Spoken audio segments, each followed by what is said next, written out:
എല്ലാ പ്രതീക്ഷകളും ഇല്ലാണ്ടാവുകയാണല്ലോ എൻ്റെ ജാനകി. ഇപ്പം ഇത് തുടങ്ങാൻ പറ്റിയില്ലെങ്കിൽ പിന്നെ ഈ ജന്മത്തിൽ ഇത് തുടങ്ങാൻ പറ്റുന്ന എനിക്ക് തോന്നണില്ല. എന്നും ഈ തുന്നൽക്കടയും ഒറ്റമുറിയെക്കാട്ടി ഇരിക്കാനായിരിക്കും നമ്മുടെ വിധി.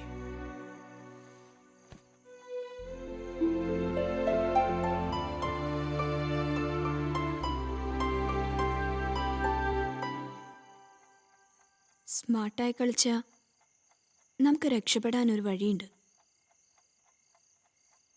എന്ത് കളി? ഈ കളി എന്ന് പറഞ്ഞ ഒരഭിനയം. എനിക്ക് സിനിമയിൽ അഭിനയിക്കാൻ ഒരു ചാൻസ് കിട്ടിയെന്ന് കരുത. ഞാൻ ആ റോള് അഭിനയിച്ച് തകർക്കണു. എന്ത് റോള്?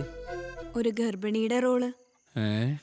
ഈ ഗർഭപാത്രം നൽകുന്ന പെണ്ണിന് 10 ലക്ഷം കൊടുക്കുന്നല്ലേ പറഞ്ഞത്? അതെ. 10 ലക്ഷം നമുക്ക് കിട്ടിയ നമ്മുടെ പ്രശ്നങ്ങളൊക്കെ തീർന്ന് ഒന്ന് രക്ഷപ്പെടാൻ പറ്റിയെന്നെ അല്ലേ? അതിനിപ്പോ 8 ലക്ഷം കിട്ടിയാലും മതി. കമ്പനി തുടങ്ങിക്കഴിഞ്ഞാൽ പിന്നെ കാശുണ്ടാക്കുന്ന എങ്ങനെയാന്ന് ഞാൻ കാണിച്ചു തരാം. എന്നാ പിന്നെ നമുക്കൊന്ന് നോക്കിയാലോ? എന്ത്?